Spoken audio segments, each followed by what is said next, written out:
अस्ताद कामिनी कुमार नार्जारी बिथाङा जुदि बर' बिमानि गोरबोआव जोनोम मोनामोनब्ला दिनै बर' हारिमुआ जोबस्रांबायमोन। बे बाथ्राखौ बुंदों बिटिआरनि मावफुं सोद्रोमा रनजित बसुमतारी बिथाङा। बर' फिसाया बर' बिमानि गोरबोआव जोनोम जायामोनब्ला बर'नि जा हारिमु बे हारिमुआ गोदोलांबायमोन, फ्राय गोमानायनि लामायाव फैबायमोन।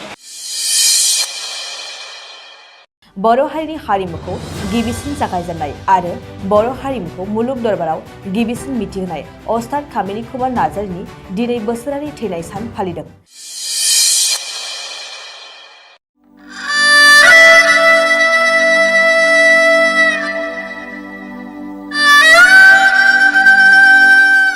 चिरां जिल्ला बांगालदबा ओनसोलनि सिङाव थानाय 2 नं सा फाख्रिगुरि गुदि फरायसालिनि लांगोनायाव दिनै बर' हारिनि हारिमुखौ गिबिसिन जागायजेननाय आरो बर' हारिमुखौ मुलुग दरबाराव गिबिसिन मिथिहोनाय रुंसारि अस्ताद कामिनी कुमार नार्जारीनि दिनै 24थि बोसोरारि थैनाय सान फालिदों। फुंबिलिनि 9 रिंगायाव रुंसारि अस्ताद कामिनी कुमार नार्जारीनि नखराव एम रनजित बसुमतारी, एमएलए जयन्त बसुमतारी आरो एमसिएलए बि सावरायग्रा मोनहा फैनानै रुंसारि अस्ताद कामिनी कुमार नार्जारीनि मुसुखायाव बिबार बावो।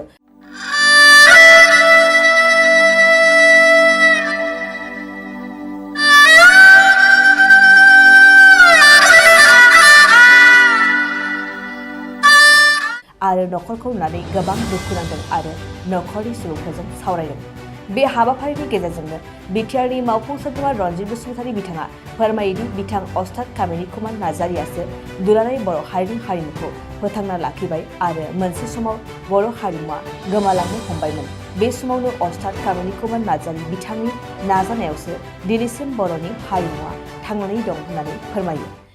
बर' हारिमुजों लोगोसे बर' हारि आसार खान्थि गासैबो गुबुन हारिजों मनग्लाबजोबनानै जोबनायनि लामायाव फैबायमोन। बेनिखायनो जोङो खाफाल गोनां होननानै सानना लानांगोन। बिथाङा सासे संगीत नाटक एकाडेमि नेशनेल एवार्डबो मोननो हादोंमोन आरो बेल' नङा, गोबां बान्था मोननो हाबोदोंमोन।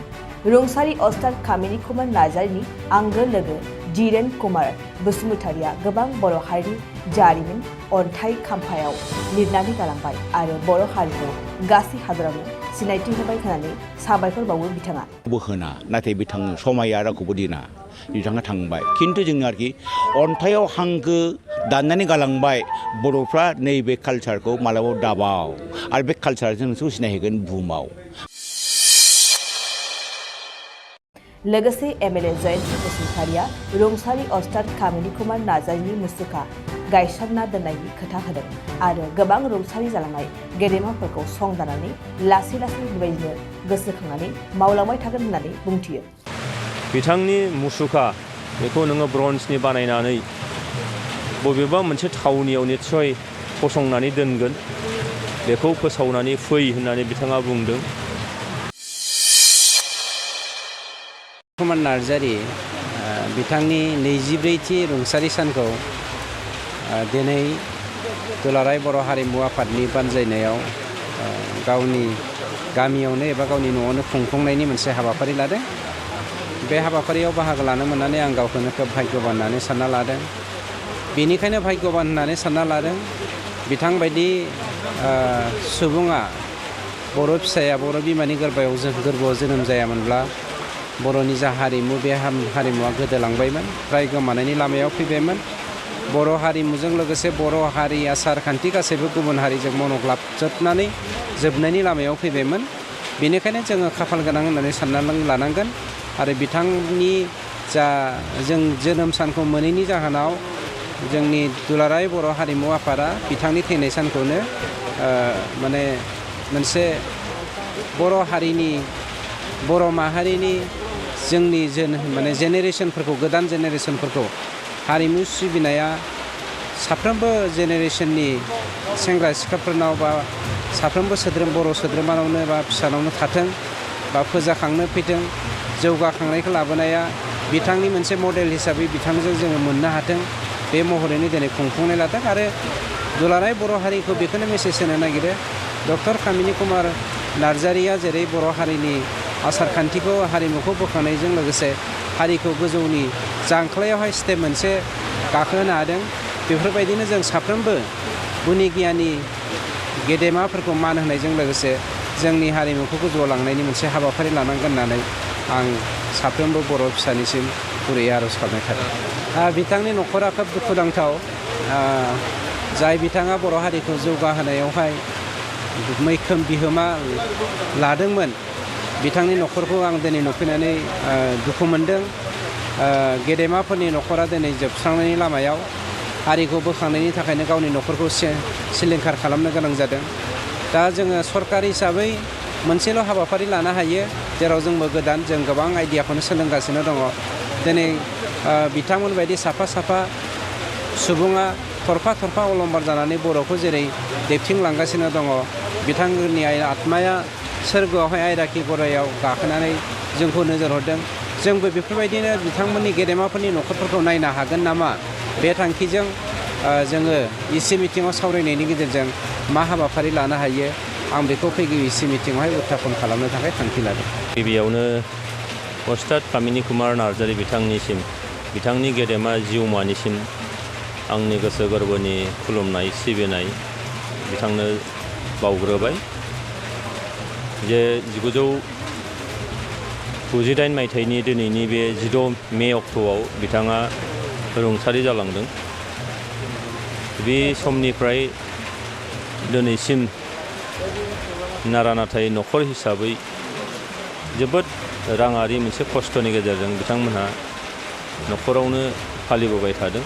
दिनैहाय देग्लाय गिबि खेबनि थाखाय अस्ताद कामिनि कुमार नार्जारि मोनसे फाउन्डेसन थामहिनबा ट्रास्ट दानानै देग्लायनिफ्राय बेखौ फालिनो लादों।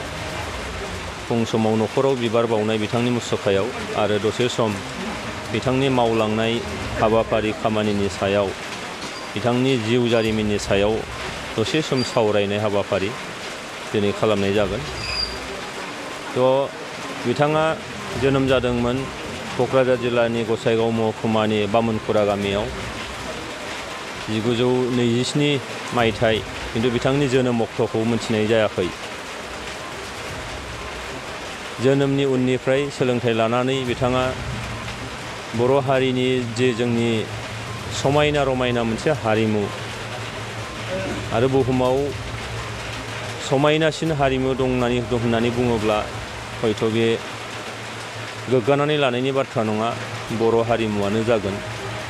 जोंनि जे मोसानाय मुसुरनाय, बागुरुम्बानिफ्राय लानानै गुबुन गुबुन रोखोमनि मोसानाय, आरो बे मोसानायखौ बुहुम दरबाराव दिन्थिनानै बर' हारिनि जे हारिमु सिनायथि थामोनथा बेखौ गोजोर खालामनो थाखाय बिथाङा जिबायदि सारा आसाम नाङै जेरावफोर बर'फोर दङ, गुबैयै जोंहा गवालपारा जिल्लानिफ्राय लानानै गुबुन गुबुन थावनियाव फोरोंहैनानै, बेजों लोगोसेयैनो बिथाङा भारत हादोरावबो दिल्ली दरबाराव बिथाङा बर'नि मोसानायखौ दिन्थिहैनानै बर'नि हारिमुवा जे जोबोद मोनसे समायना रमायना, जोबोद मोनसे गोजौ थाखोनि मानदान्दायाव दङ, बेखौ बिथाङा दिन्थिहैदोंमोन। आरो बे दिन्थिनायनि गेजेरजों बर' हारिया जोबोद मोनसे समायना हारिमु गोनां होननानै मोनथिजानो हादों। आरो बिनि थाखायनो बिथाङा जिथु हारिमु बिथिङाव खामानि मावदों, मोसानाय दामनाय देनायखौ फोरोंदों, खाम जथा सेरजा सिफुं गंगोनानि गेजेरजों मोसानायखौ फोरोंदों। बेनिनो मोनसे भारत सरकार मोनसे सिक्रिटिनि थाखाय बिथांखौ भारत नाट्यम एकाडेमि मोनसे बान्था बिथांनो होनाय, बियो जों बिथांनि बान्थाल' नङा, बियो बे बान्थायाव जोङो गौरब खालामनो हायो जोंनि जे हारिमु, समायना रमायना हारिमुवा भारत बायदि हादोर मोनसेजों नेसनेल लेभेलाव, माहारियारि लेभेलाव मोनसे गनायथि मोननाय, सिक्रिटि मोननाय, बियो एसेल' गिदिर बाथ्रा नङा। जोंनि आसाम हादोराव बा आसाम रायजोआव गोबां बेबायदि हारि हारिसाफोरनि मोसानाय हारिमुफोर दङ, नाथाय बै हारिफ्रा गोबाङानो बेबायदि नेसनेल लेभेलाव सिक्रिटि मोनाखै, गनायथि मोनाखै। नाथाय जोंनि मोसानाय मुसुरनाय दामनाय देनायखौ बिथाङा नेसनेल लेभेलाव लानानै थांनानै जि मोनसे सिक्रिटि मोनदों, आरो बिथांनि बै मोसानो फोरोंलांनाय जे मोसानाय जे फर्म, बेनि गेजेरजोंनो दिनैनि दानि आथाला बा इयुन आथाला जुग जुग हारिनि हारिमुखौ लांबाय थानायाव मोनसे लामा बिथांमोना निस्सय मोनदों आरो बेजोंनो जों थांबाय थागोन। नाथाय दुखुनांथाव बाथ्राया बेनो जाहैबाय जे बिथांनि न'खर, बे न'खराव दिनैसिम जोङो बेबायदियै हारि हिसाबै अनसायनाय मोनसे निस्सय मोननो हायाखै।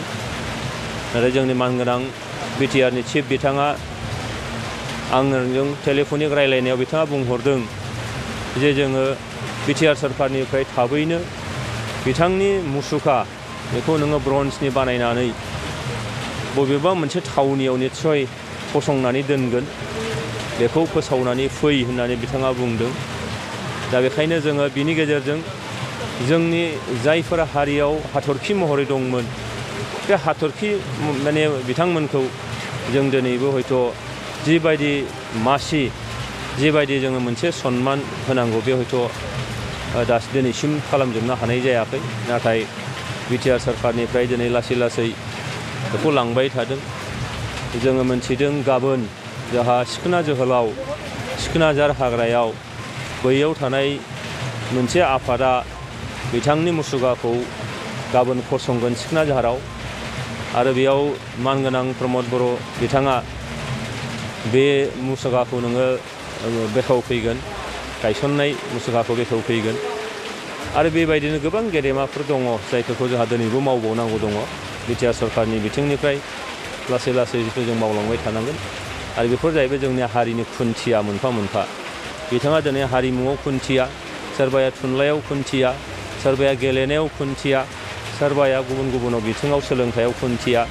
बै खुन्थियाफोरखौ जों मोजाङै फसंनांगोन आरो बिथांनि होलांनाय लामा, बे लामाजों जोङो निस्सय आवगायलाङोब्ला हारिया मोनसे गोजोर, मोनसे सिनायथि, थामोनथा, रैखाथि गोनां मोनसे हारि जागोन। बेखायनो जोंहा जारिमिनखौ निस्सय बुरखांनांगौ दं। दिनैहाय मालाया बानायनानै होनाय नङा, जोंनो खालामनांगोन। बेयाव गोबां निस्सय मावनांगौ दङ। आं दिनै आंनि नैबे समस्तिनि हिसाबै बिथांनि न'खरखौ नायनांगौनि जे दाय दायित्व बे निस्सय दङ। बेनिखायनो बोरै हायो इयुनाव लासै मावलांनायनि मोनसे बाथ्राखौ आङो दिनै बुंदों। बेखायनो आङो जोबनायाव गेदेमा बिथांनि जिउमानिसिम आंनि खुलुमनाय सिबिनाय होनानै बुंनायखौ बुङो। बिथां बा जे धरनि आरोखि मानसिमोन, सोर मानसिया माबायदिखौ नायनानै सिनायनो हाया। खिन्थु बिथाङा बर'नो मोनसे आरोखि ओरैबायदि होलांबाय जेखौ जोङो आरोखि अन्थाइनि सिन बा हांखो होननो हायो आरोखि। नै आं थांनोसै रावबो होना, नाथाय बिथां समाया रावखौबो दिना, बिथाङा थांबाय। खिन्थु जोङो आरोखि अन्थाइयाव हांखो दाननानै गालांबाय, बर'फ्रा नैबे कालचारखौ मालाबाबो दाबाव आरो बे कालचारजों नोंसोरखौ सिनायहैगोन बुहुमाव। बेबायदि मोनसे खननाय नङाब्लाबो, दामनाय नङाब्लाबो, मोसानायनि गेजेरजों आरो प्रेक्टिकेलि बे दामोमोनबो आरोखि, खनामोन, दामोमोनबो। बे जिनिसखौ जोंनो होलांबाय। बे जोंनि थाखाय मोनसे गिदिर सम्पद, गिदिर जोंनि थाखाय बे बिथाङा जोंनो गुन होलांबाय आरोखि। बिथांनि मावनाया बेनो आरोखि, मोनसे एकता लाबोदोंमोन आरोखि। गामि गामि थांनानैहाय बियो आरोखि मानसिखौ होनोमोन, गामियाव मिटिं खालायोमोन आरोखि। आं ओरैबायदि कालचारनि मानसि, आं नोंसोर खम मोसानाय फोरोंनो लुबैदों, जेरै बागुरुम्बा, जेरै आरोखि बिथाङा आरोखि दाउस्रि देलाय मोसानाय आरोखि, बेबायदि मोसानायखौ फोरोंनो थाखाय बिथांमोना मोनसे गामिनि मानसिखौ सिख्ला मोजांखौ लाबोनानै बियो आरोखि बिसोरनो फोरोंदोंमोन आरोखि। आरो बेबादिनो साक्सेसफुल आरोखि प्रत्येक जायगायावनो आरोखि बेबादिखौ बिथाङा खालामनो हादों आरोखि। प्रत्येक जायगायावनो, बहुत जायगायावनो आरोखि। नोंथांमोननि बे जायगायावबो खालामदों, गसाइगावखौथ' खालामखादों, बिथाङा दक्षिण भारताव बिराद नाम खालामदों आरोखि। बेबादि खालामदों, बे नामखौनो बिथाङा दिल्लीसिम लांनो हादों आरो इन्टारनेसनेल लेभेलावबो बे नामखौ लाखिनो हादों बिथांनि थ्रुयै। नाथाय दानि खेथ्रआव दानि लाइमोनफ्रा बिथांनि जिखिनि मावलांनाय, बिथांखौ मिथिया, बांसिनानो मिथिया, माखासे मिथियो। दा बेनि खेथ्रआव बिथांनि बिहोमा होलांनाय गिदिर दायित्वखौ माबायदि दानि लाइमोनफ्रा सोलोंनांगौ एबा मावनांगौ होननानै आं दानि लाइमोनखौ आंनि अनुरद खालामनो लुबैयो, आं खावलायनो लुबैयो जे जों लामाखौ ओरैबायदिखौ लानांगौ जेनि गेजेरजों मोनसे जाथिया थांनानै थानो हायो। जोंनि जे मोसाग्लांनाय, जोंनि खनग्लांनाय, दामनाय, बेफोर आरोखि दहाय जेरै बुंदों आरोखि मोनसे दानि खोथाखौ, बेफोर जिनिसखौ सिगाङाव दिनानै जोङो जेरावबो दावखोनांगोन आरोखि। बिथांनि जे बिराद कृतित्व, जों बेखौ जों स्वीकार खालामनांगोन आरोखि। आरो दिनैनि लाइमोनफ्रा बेखौ फल' खालामनो उचित। जोङो दिनै नागारलांबाय नामा? नागारलाङोब्ला मालाबाबो बे जाथिया गसंथानो हानाय नङा। नोंथाङा सरखारि साख्रि नागिरदोंना? नोंथांनि थाखाय मोनसे गोजोनथाव खौरां। नोंथांनि थाखाय दं एडुकेट पइन्ट। जेराव नोंथाङा सोलोंथाइ लानायनि गेजेरजों सरखारि साख्रिनि गुबुन गुबुन रोखोमनि गोब्राब आनजादफोरखौ उथ्रिसारनो हागोन आरो गावनि आथिङाव गसंथानो हागोन। बे एडुकेयार पइन्टआव नोंथांमोना SSC, bank PO, bank clerk, bank SO, UPSC, FSC, defence, railway, state, insurance, AAO, ADO, एसिस्टेन्टजों लोगोसे स्टेट लेभेल जब आरो माखासे सरखारि साख्रिनि आनजादाव गोनांथि जानाय आयदाफोराव सोलोंथाइ लानो हागोन।